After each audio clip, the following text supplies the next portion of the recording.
Bom dia, senhores e senhoras, sejam bem-vindos ao meu canal no YouTube, Educação de Qualidade. Hoje a gente tem a NR6, ela foi revisada em 2022, ela tem algumas alterações e a maioria dos documentos das NRs foram revisados. A NR6 ela fala exclusivamente sobre o EPI, Equipamento de Proteção Individual, também o treinamento dela sobre o CA e tudo mais. Então ela resume aqui o seguinte, ela diz aqui, ela fala sobre o objetivo da NR6, o campo de aplicação, as disposições gerais, o 6.4 comercialização e utilização, 6.5 responsabilidade da organização, 6.6 responsabilidade do trabalhador, 6.7 treinamentos e informações de segurança e saúde no trabalho, que é a SST, 6.8 responsabilidade de fabricantes e importadores, 6.9 certificado de aprovação, que é o famoso CA que vem nos EPIs, e competências 6.10. Aí tem o anexo 1, que é a lista de equipamento de proteção individual, e o glossário, que são as palavras, o significado de algumas palavras. Então vamos lá, a gente tem aqui agora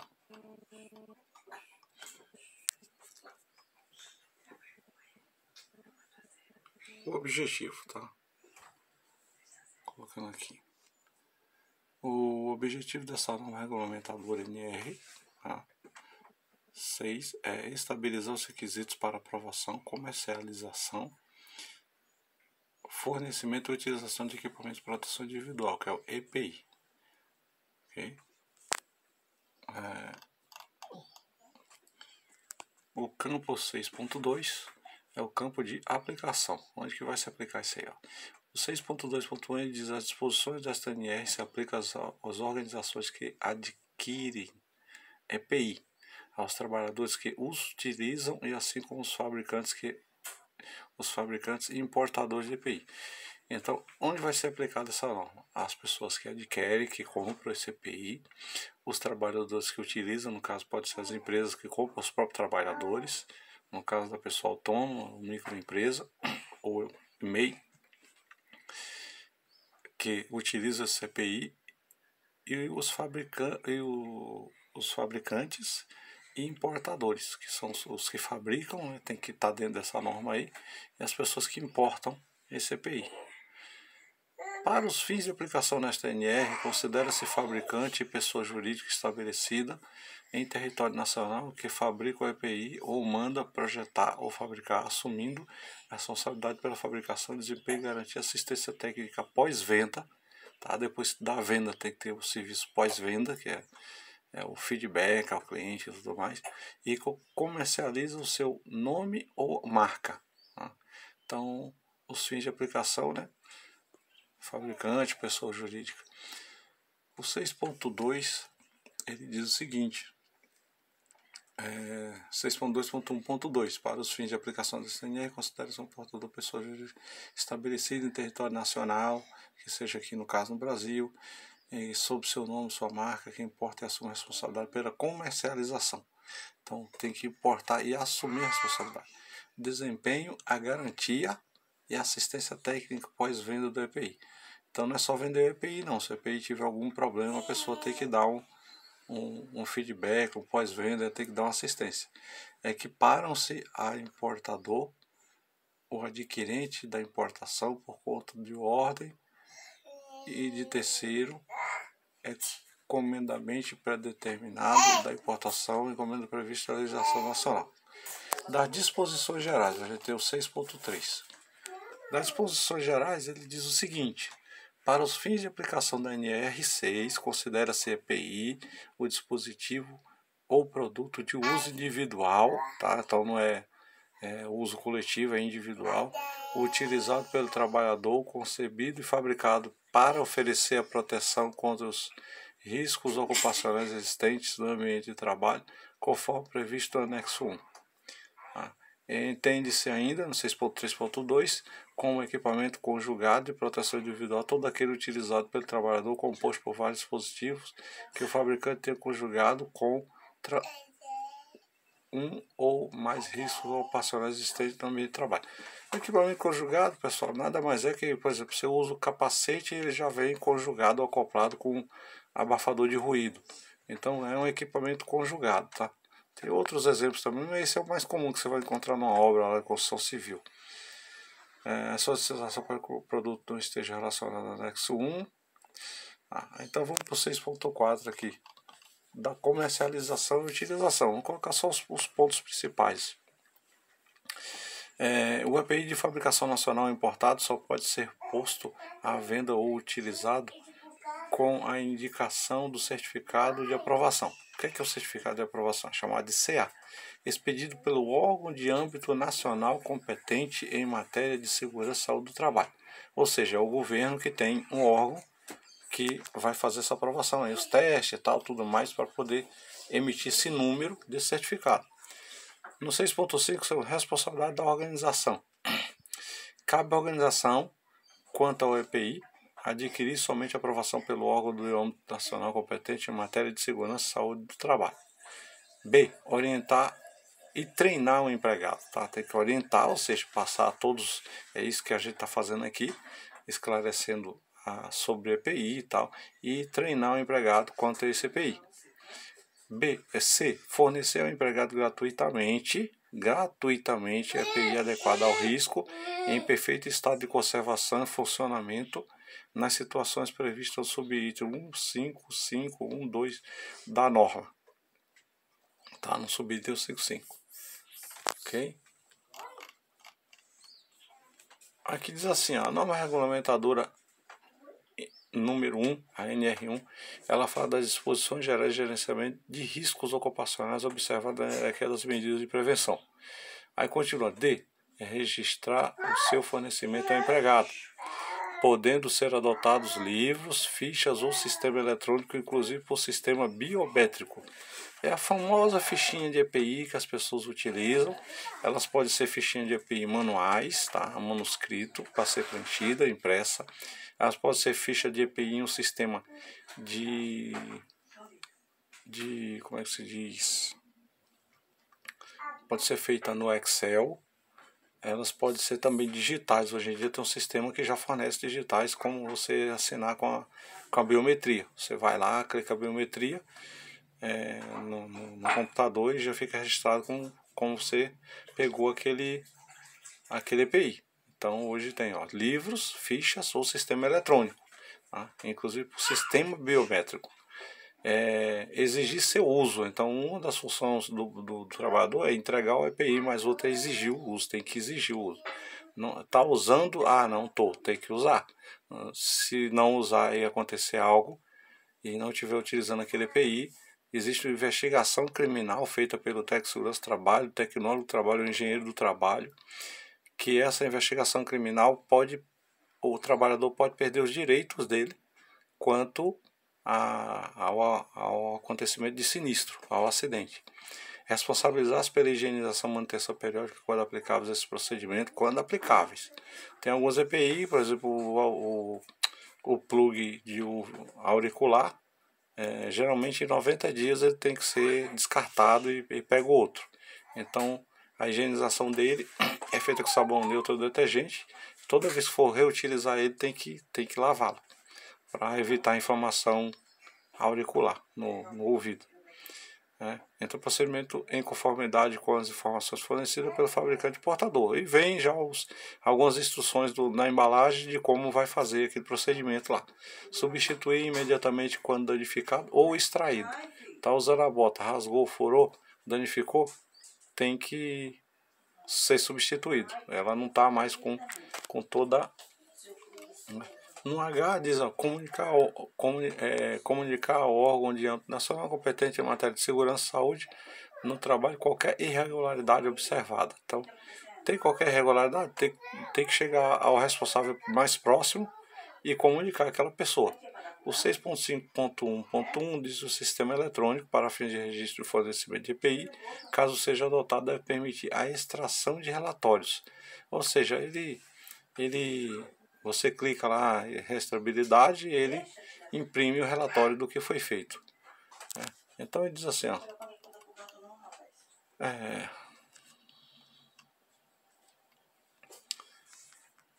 Quando inviável, né, não dá para fazer, o registro do fornecedor de EPI descartável e creme de proteção cabe à organização garantir sua disponibilização na embalagem original em quantidade suficiente para cada trabalhador nos locais de trabalho, assegurando-se imediato fornecimento ou reposição.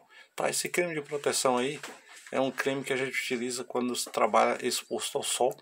Então tem lá um tubo lá com 1 quilo mais ou menos de creme, você passa com fator solar bem alto para poder evitar câncer de pele, que hoje já a intensidade do sol, câncer de pele, dependendo da pessoa, do DNA do organismo, pode ser pego.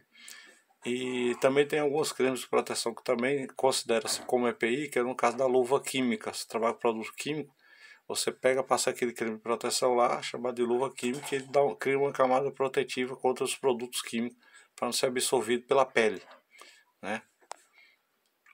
Então 6.5.1 ele diz assim, caso não seja mantida a embalagem original, tal, beleza. Aí fala aqui, ó, o nome do fabricante, o importador, o lote da fabricação, data de validade e CA do EPI. Ele é um EPI, então ele tem que ter o CA. Isso aí vai ficar lá estipulado. Aí a gente chega aqui no 6.5.1, a organização deve selecionar os EPI considerados. A atividade exercida, ou seja, qual EPI é a atividade exercida? A pessoa trabalha em altura, eu tenho o EPI que está lá no PGR, feito em cima do PCMSO, um programa de gestão de risco, que é do gerenciamento de risco ocupacional, e o PCMSO, que é o Programa de Controle Médico de Saúde Ocupacional, eles estão dizendo tudo que tem que ser usado. Aí lá está especificando que o cara tem que usar um cinto tipo paraquedista de última geração com 2 mosquetão para sistema de rapel. A pessoa pega um cinto abdominal de couro e utiliza, então não tem que ser o EPI que está dentro do que foi analisado pelos profissionais competentes, que tem registro para isso, tá? Tem que ser desse tipo, não adianta substituir o EPI que está já no programa de gestão de risco, no PGR, que substituiu o PPRA, né, por outro EPI que não vai ter eficácia, né? Então isso aí pode gerar muito problema. E é bom se falar nisso até para tirar dúvida e a pessoa depois não cair na cilada, né?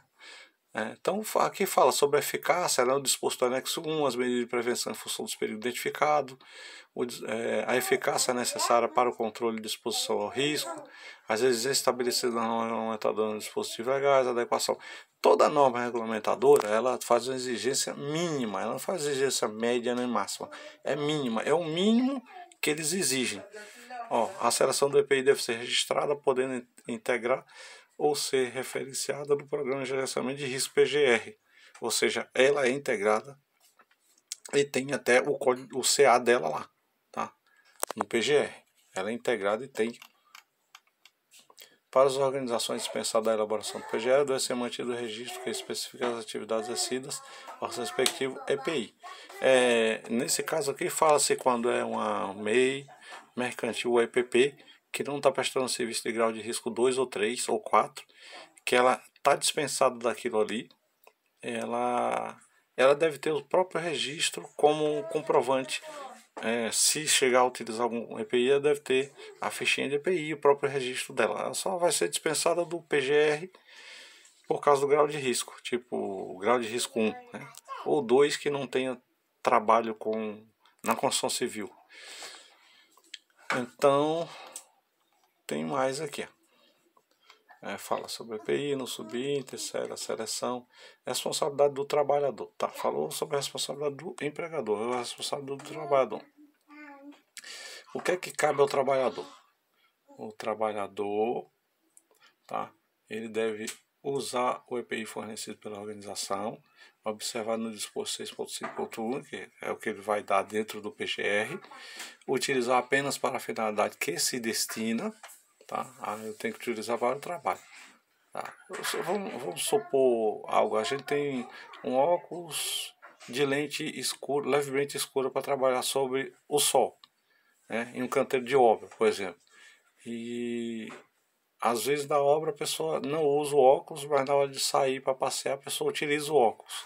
Então tem que utilizar para a finalidade que se destina.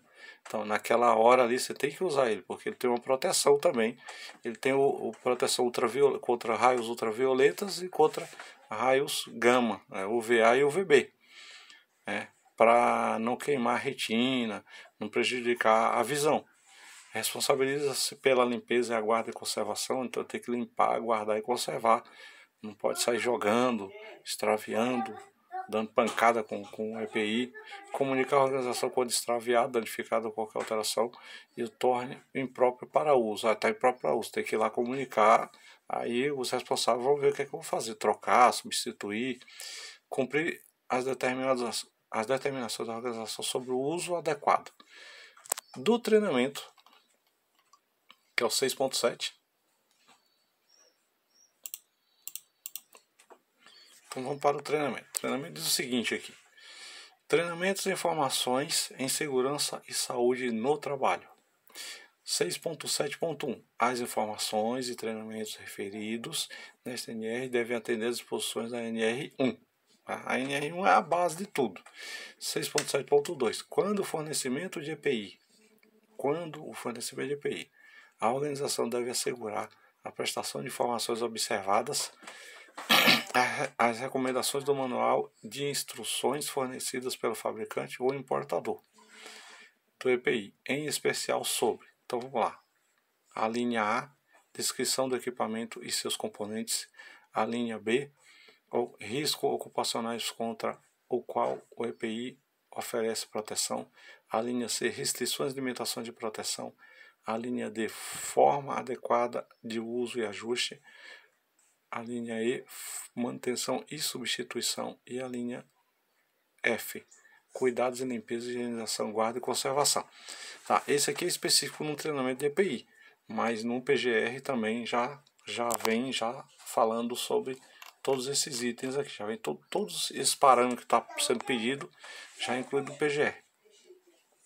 Aqui continua: a organização deve realizar o treinamento acerca do EPI a ser fornecido quando as características do EPI requiram, observada a atividade realizada e as exigências estabelecidas em normas regulamentadoras e nos dispositivos legais. 6.1. Responsabilidade de fabricantes e importadores.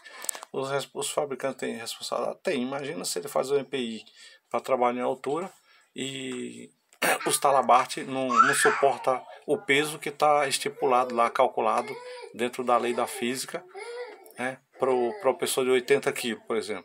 A pessoa pendura o talabarte, arrebenta o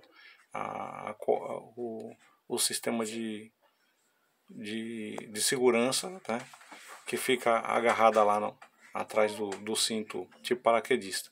Então, comercializar ou colocar à venda somente EPI portador de CA.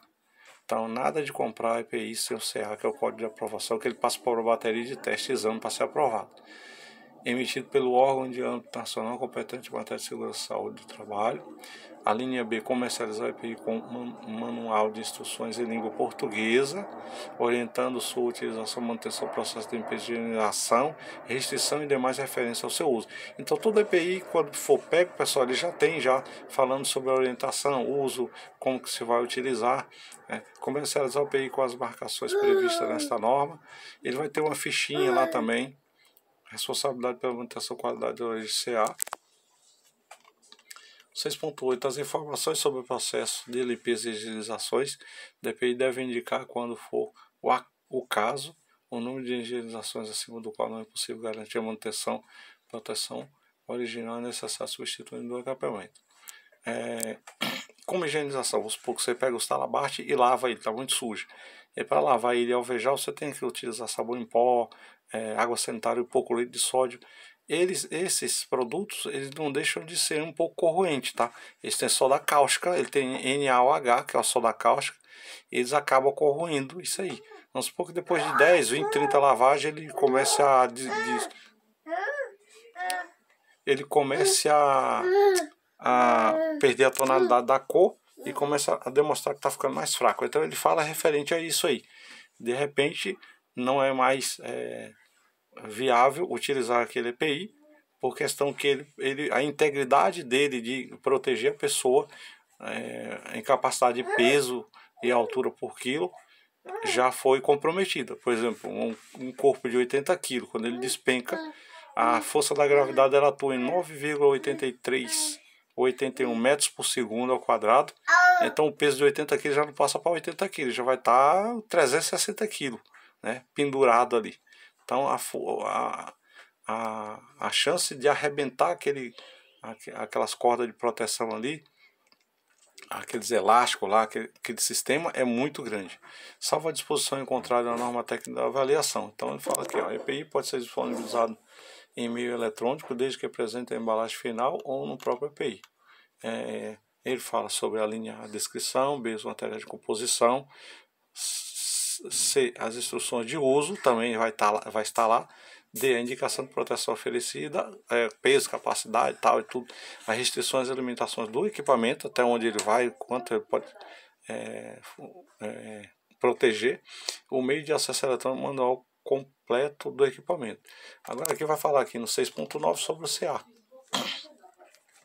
que é o certificado de aprovação. Os procedimentos para emissão e renovação de CA são estabelecidos em regulamento emitido pelo órgão nacional competente em matéria de segurança e saúde no trabalho. O CA concedido ao EPI tem a validade vinculada ao prazo de avaliação da conformidade definido em regulamento emitido pelo órgão do âmbito nacional competente em matéria de saúde. Então, ou seja, ele tem validade. Todo CA ele tem validade, tá?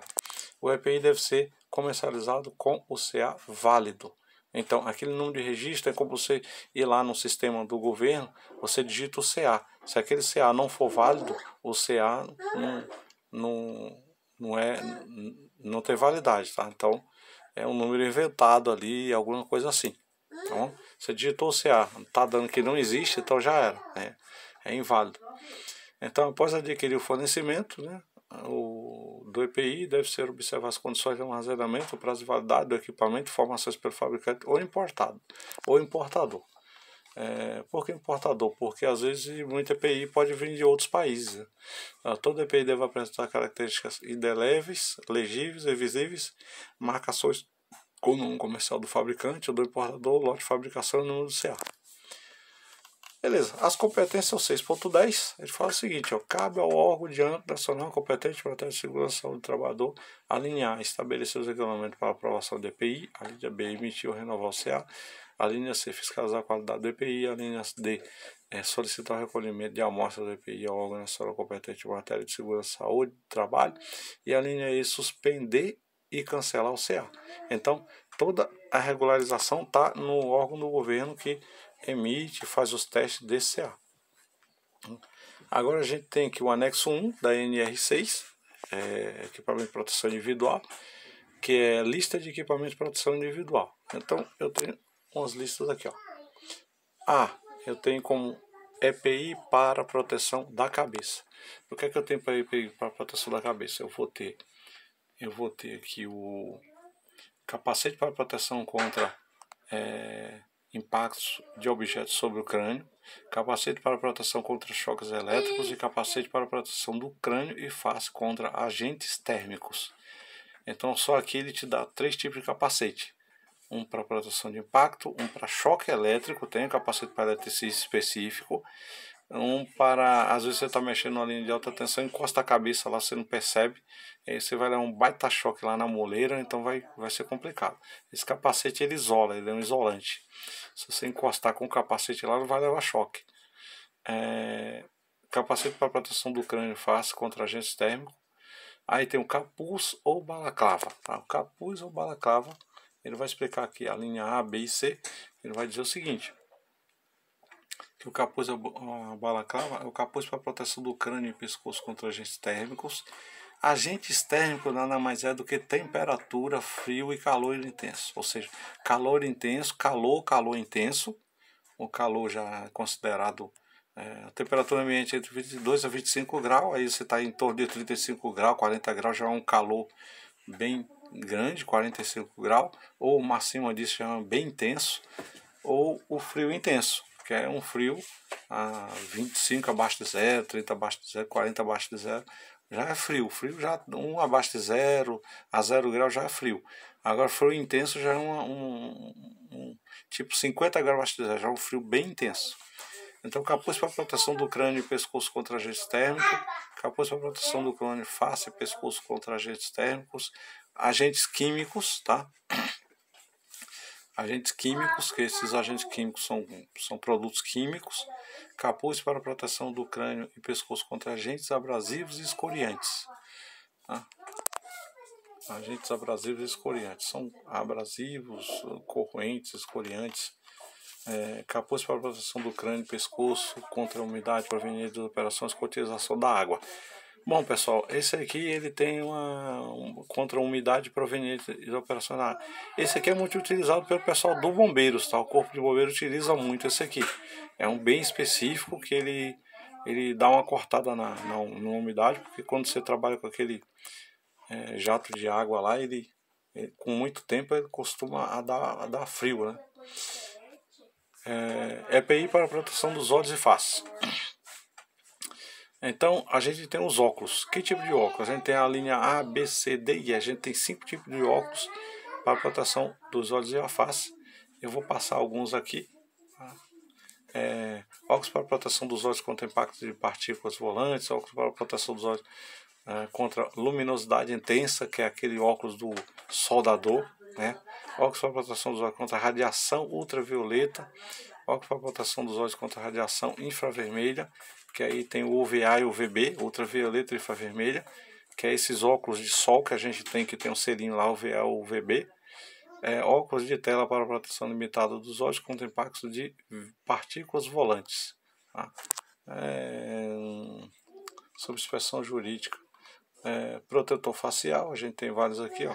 Volantes, luminosidade intensa, radiação infravermelha, protetor facial, agentes térmicos, que são calor ou frio, máscara de sol de proteção dos olhos contra impactos de partículas volantes, EPI para proteção auditiva, que são os protetores auriculares. Ele tem um anexo da NR15, tá vendo? Anexo 1 e 2, ele fala mais especificamente. EPI para proteção respiratória, que são as máscaras, respirador purificador de ar não motorizado, que tem uns que utilizam motor, utilizam balão de oxigênio. Então tem as alíneas aqui A, B, C, D, respirador purificador de ar motorizado, que utiliza motor para circular esse ar, tá? Contra gás, vapores e tal e tudo mais. Vedação facial do tipo peça semifacial. Respirador de adução de ar, tipo de linha de ar comprimido, onde utiliza um motor para compensar. Onde que eu utilizo esse respirador de adução de ar tipo linha ar comprimido? Na escavação de poços manual, a gente fez umas obras lá, e lá costuma, nessa escavação, como a pessoa tem que descer, faz mais ou menos um círculo de 1 metro, a pessoa vai escavando e tirando esse material. Depois que chega mais ou menos 8 metros, 10 metros, chegava a escavar 26 metros de profundidade para tirar a amostra de geologia, para o geólogo analisar. Então, quando chega a uma certa profundidade, pode ter material putreficado lá e gera gás. E o gás ele não tem cheiro. O gás ele é colocado um odor nele para se sentir. Então, o que é que acontece? Simplesmente quando você está escavando, você dá numa bolsa de ar daquela ali de gás, você inala e apaga dentro do poço. Aí desce outro, respira, apaga também. Então, esse tipo ar comprimido, a gente joga o ar dentro que é um respirador de adução, né? Como lá é um ambiente espaço confinado, ele vai espalhar o ar ali dentro. Você joga o oxigênio através desse motor jogando lá dentro, ou na máscara da pessoa, pode jogar diretamente dentro do poço. E ele vai fazer com que, como o fluxo de ar, de gás, é muito menor que o fluxo de oxigênio que está entrando, a pessoa não vai chegar a inalar esse gás e desmaiar. Então, é todo um sistema lá de segurança que a gente tinha que montar para não ter que descer um para pegar o outro lá e acabar ficando 2 ou 3. Ó, respirador de fuga, desculpa. EPI para proteção do tronco, vestimenta. Então aqui tem tudo especificamente sobre cada EPI. Creme protetor para segurança, eu já falei também, manga. Tem o EPI A, B, C e D, que são as vestes. O D, se não me engano, é a roupa que a empresa fornece. calça, tal, tudinho. Então tudo isso é EPI. Ó. Ok? E aqui chegamos depois eu vou pegar esse anexo aqui e vou fazer uma outra aula explicando melhor sobre cada um, a utilização, tipo aquele máscara de gás ou respirador com ar comprimido, que era o que a gente utiliza em espaço confinado, porque pode ter bolsão de gás lá e a pessoa inalar. Fazer sobre o anexo 1 mais especificamente uma segunda aula sobre ele. Mas pega essa EPI aqui, essa NR que foi elaborada em 2022, que ela está atualizada, né? Se você pegar uma antes, por exemplo, quem comprou o livro de NR antes de 2022, tem um monte de item lá que vai estar anulado, ou um monte de item novo foi elaborado, revisado e não vai estar. A NR geralmente você tem que pegar ela mais recente, né? Você tem que pegar, ela está sendo sempre atualizada e também é posta nos editais. Muito obrigado por essa primeira aula. Vou fazer uma só sobre o anexo 1 da NR6. E esse aqui é mais um treinamento sobre equipamento de proteção individual. Falando também sobre o sistema EPC também. O equipamento de proteção coletiva é todo equipamento. Por exemplo, você vai trabalhar com escada próximo a um poste, tem uma rua. Você quer proteger aquela área ali para de repente o carro não vir, alguém passar, bater na escada, derrubar a pessoa que está lá em cima. Aí você utiliza cones, você vai utilizar fita zebrada, tudo isso aí. Estou na obra de construção civil, fiz um tapume de madeirite lá para as pessoas não ficarem entrando ali, cair alguma coisa na cabeça delas, não estão usando capacete. Você está protegendo o equipamento de proteção coletiva, você está protegendo as pessoas, que é coletivo, que não estão envolvidos na obra, mas pode sofrer um acidente. Ele se abrange, ele sai de dentro do canteiro de obra e se abrange fora do canteiro de obra ou em outros locais. Tá?